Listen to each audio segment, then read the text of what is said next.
नमस्कार बच्चों, आज हम अष्टम कक्षा का चतुर्थ पाठः पढ़ते हैं। चतुर्थ पाठः है विद्या ददाति विनयम। विद्या हमें विनम्रता देती है। आइए देखते हैं इसमें क्या है। इस पाठ में बच्चों, आप लोग स्कूल किस लिए आते हैं? शिक्षा पाने के लिए।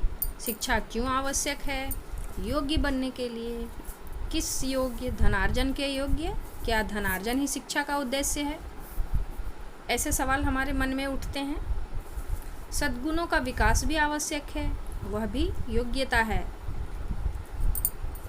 मतलब हम किस लिए ज्ञान को प्राप्त करते हैं? सिर्फ धनार्जन के लिए, सिर्फ पैसा कमाने के लिए, या फिर हमारे अंदर सद्गुणों का भी विकास होना चाहिए।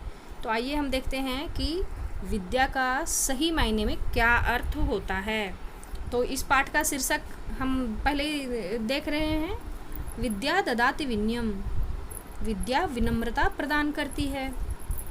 आइए इस पाठ में माता पुत्र के संवाद का वाचन करें और जानें कि शिक्षा मनुष्य को कैसे विनयशील बनाती है। माता पुत्र अर्णव किमिति ते कंचुकम विशीर्णम इदम तु नवीनमेव नैव जीर्णम। माँ अपने पुत्र से कहती है, पुत्र अर्णव, ये तुम्हारा कंचुक मीन्स होता है कमीज, विशीर्णम कैसे फटा। इदम तु नवीनमेव नैव जीर्णम, यह तो नया था, यह पुराना तो नहीं था। एकदम से नया शर्ट है, नया कमीज है, तो कैसे फट गया। अर्णव, बच्चा अर्णव है उसका नाम, वह अपनी माँ से कहता है, मातः अद्याहं विद्यालयस्य क्रीडांगणे धावन् पतितः। आज मैं विद्यालय में क्रीडांगणे मीन्स खेल का जो विद्यालय का जो प्रांगण था, धावन पतितः मैं दौड़ते हुए गिर पड़ा। माता सत्यम ब्रूहि किम ते विद्यालये केनापि सह कलहो भवत्। अब माँ है, माँ तो माँ होती है, वो अपने बच्चे के बारे में समझती है, इसीलिए उसे लगा कि बच्चा हमारा झूठ बोल रहा है। तो उन्होंने कहा, सच बोलो, सत्यम ब्रूहि मीन्स सच बोलो। किम ते विद्यालय केनापि सह कलहो भवत्, क्या किसी के साथ वहाँ तुम्हारा लड़ाई हुआ। अर्णव सत्यम कथयामि एषः अनुरागः मां नित्यमेव ताड़यति अपवदति च।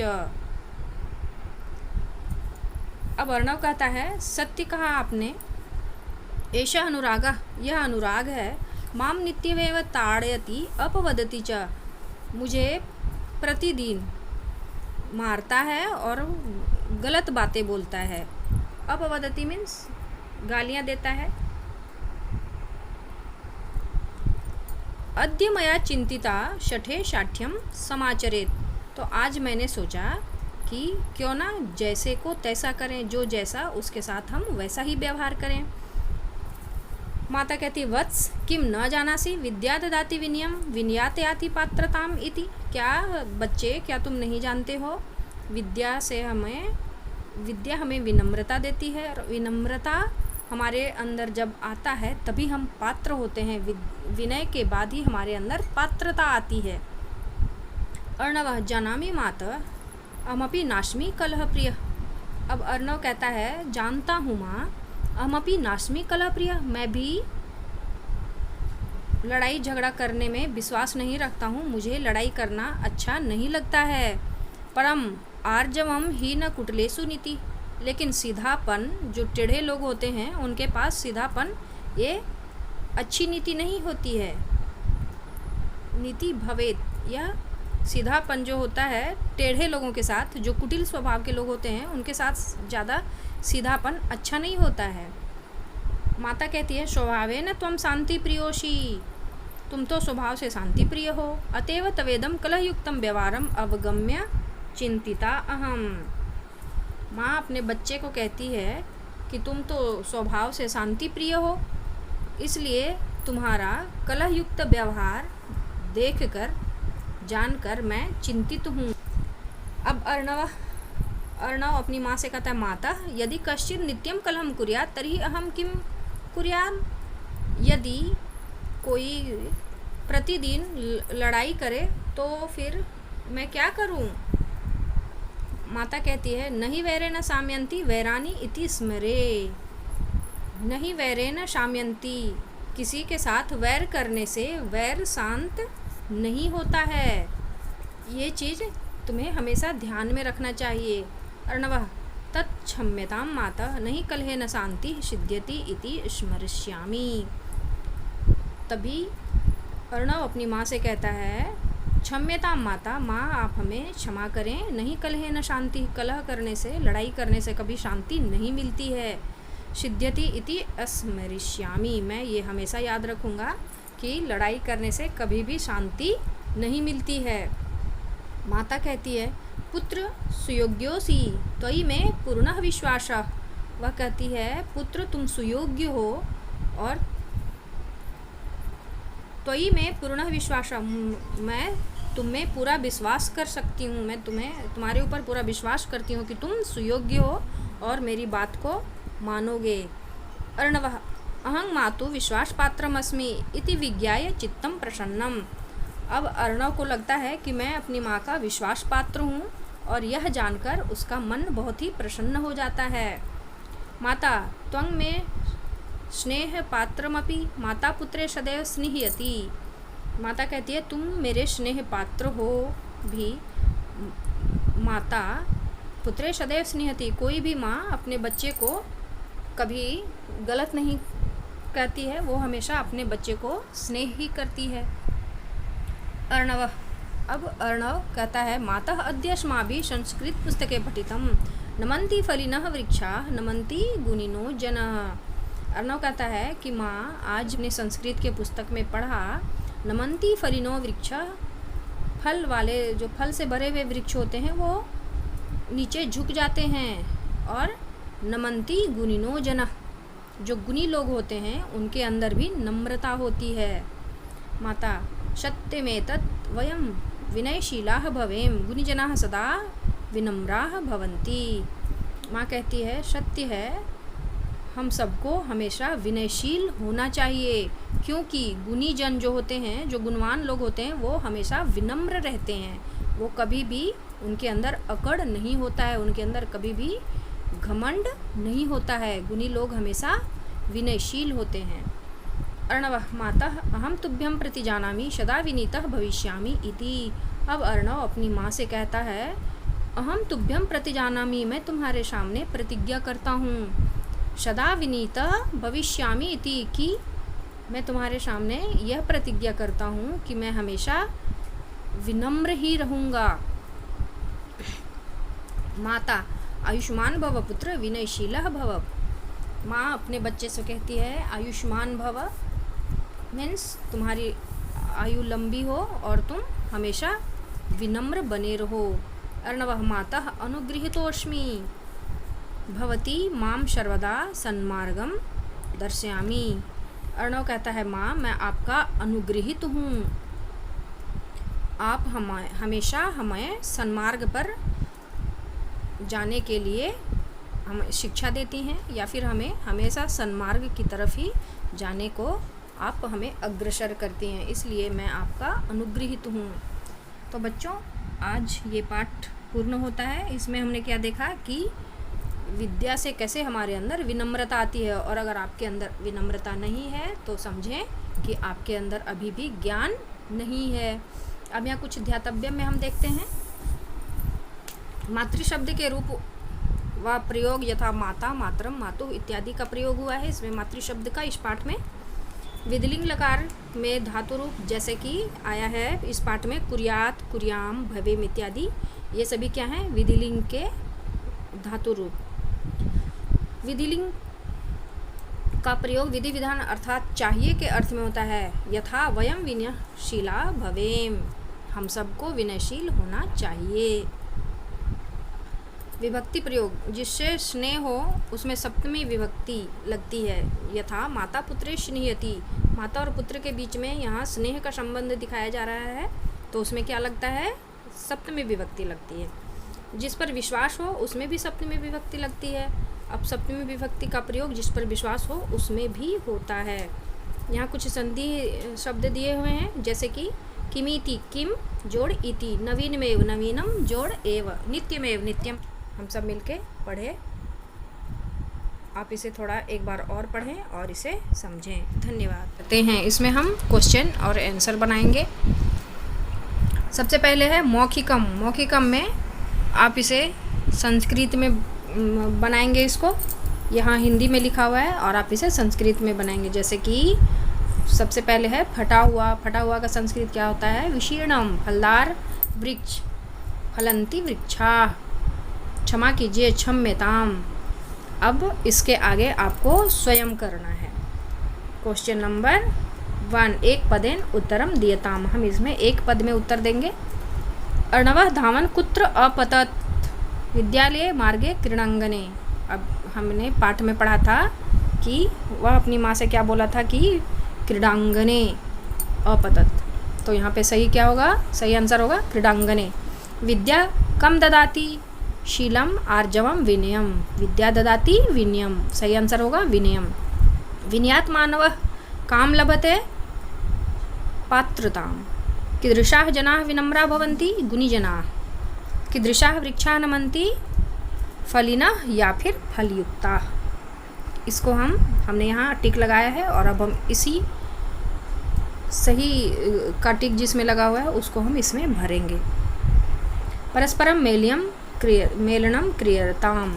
परस्पर मेलनम क्रियताम। इसमें है सबसे पहले समानार्थक पदानी। समानार्थक पद में हम पहले लगाते हैं। जैसे कि ब्रूहि मीन्स बोलना, वद मीन्स बोलना, ददाति मीन्स देना, यक्षति मीन्स भी देना।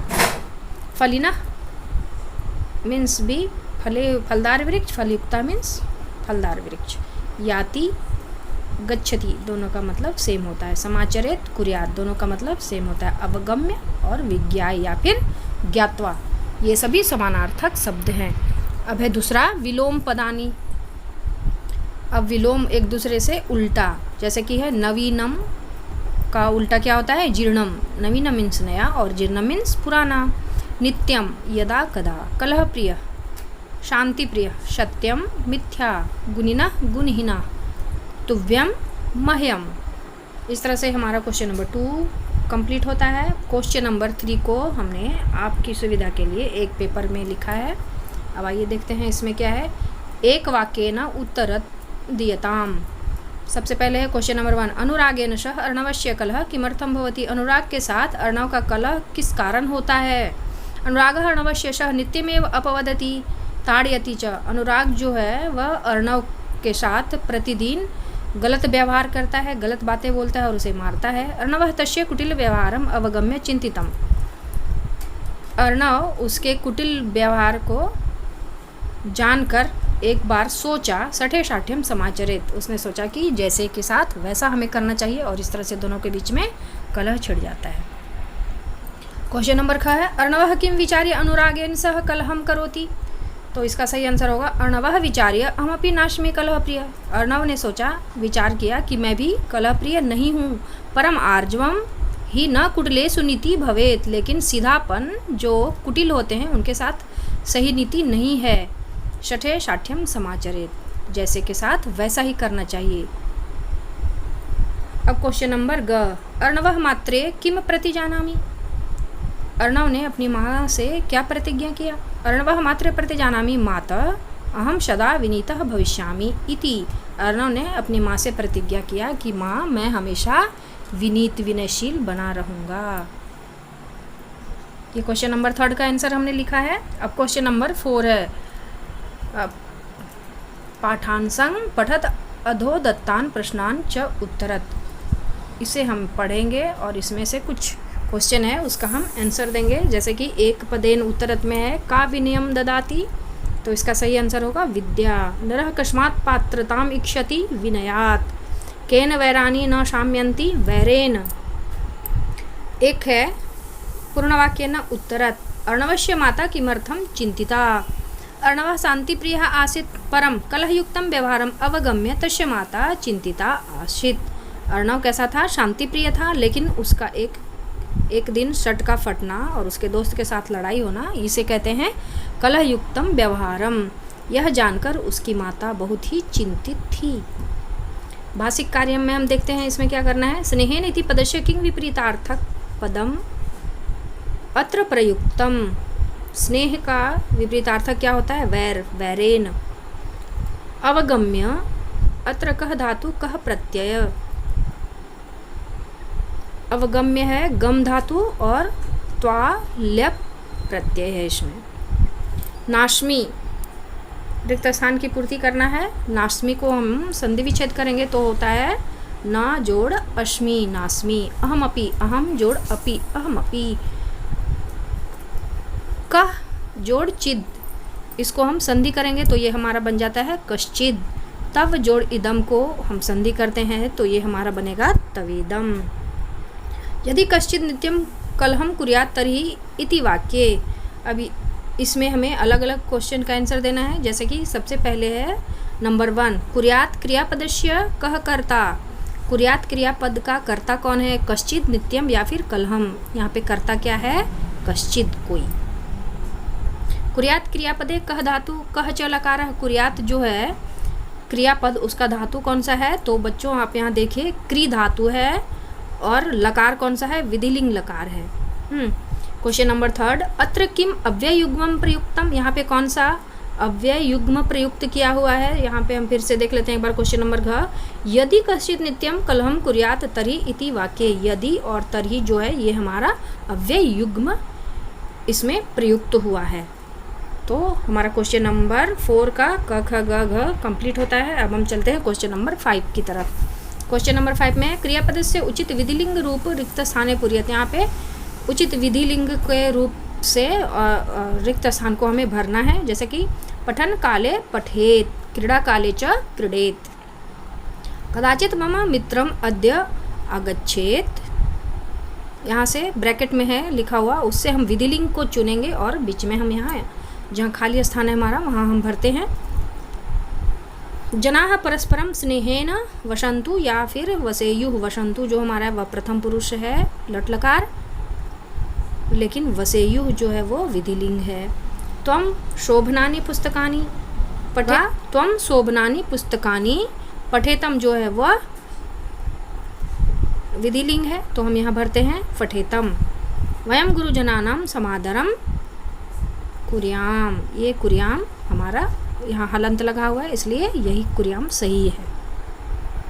अब हम आगे देखते हैं क्वेश्चन नंबर 2, उदाहरण। छात्रः स्वच्छम लिखतु, अत्र स्वच्छम लिखेत। यहाँ पे इसको हमें विधिलिंग में बदलना है। जैसे कि सर्वे छात्रा सर्वे बालका क्रीड़ा क्षेत्रे गच्छन्तु, तो हमें इसे विधिलिंग में बदलना है क्रिया को। तो हम कैसे लिखेंगे? सर्वे बालका क्रीड़ा क्षेत्रे गच्छेयुः। सुमित त्वं सावधानं पाठं पठेः। ग है यूयं पौष्टिकम भोजनम खादत। इसको विधिलिंग में हम लिखेंगे तो हो जाएगा यूयं पौष्टिकम भोजनम खादेत। तौ खेलनाय गच्छताम, इसका आंसर होगा तौ खेलनाय गच्छेताम। वयं प्रश्नं सम्यक् पठित्वा उत्तरं लिखाम। इसका विधिलिंग में हम बनाएंगे तो क्या हो जाएगा? वयं प्रश्नं सम्यक् पठित्वा उत्तरं लिखें। इस तरह से हम इसे विधिलिंग में परिवर्तित करते हैं और ये हमारा क्वेश्चन नंबर 2 पूरा हो जाता है। अब हमारा है क्वेश्चन नंबर 6, मंजूषाया सहायता रिक्त स्थान पूर्तिम कुरुत। यहाँ पे मंजूषा में कुछ दिया हुआ है, इसे हम रिक्त स्थान में भरेंगे। जैसे कि उदाहरण में है आर्जवं ही न कुटिलेषु नीति। कुटिलेषु एक यहाँ हमारा आ जाता है। अब क में देखते हैं, क में क्या है? माता पुत्रेश नहीं शाम्यंती डैश। तो सबसे पहले होगा नहीं वैरेन शाम्यंती वैरानी। ख में है माता डैश निहयति, माता पुत्रेश निहयति। अहम डैश विश्वास पात्रम अस्मि, तो यहाँ क्या भराएगा? मातु। फिर घ में है भव पुत्र, इसके पहले हम भरेंगे आयुष्मान, तब हो जाएगा हमारा आयुष्मान भव पुत्र। फिर लास्ट है वयम डैश भवेम, यहाँ हम भरेंगे विनयशीला, वयम विनयशीला भवेम। अब है क्वेश्चन नंबर 7 और ये हमारा है आखिरी क्वेश्चन। हम देखते हैं इसमें हम कैसे भरेंगे। संधि विच्छेद करना है हमें, इसमें कुछ को संधि विच्छेद करना है। जैसे कि सबसे पहले है अद्याहम। अद्याहम को हम संधि विच्छेद करेंगे तो बन जाएगा अद्य जोड़ अहम। चापी च जोड़ अपि। सदैव सदा जोड़ एव सदैव। अब है ख में विद्यालय। विद्या जोड़ आलय। केन केनापि। केन जोड़ अपि। सुयोग्योसि। सुयोग्य जोड़ असि। इस तरह से हमारा चतुर्था पाठा का अभ्यास कार्य संपूर्ण होता है। अब आप इसे अच्छे से ध्यान से पढ़ें और इसे याद करने की कोशिश करें और आप इसे अभ्यास पुस्तिका में अच्छे से लिखें। धन्यवाद।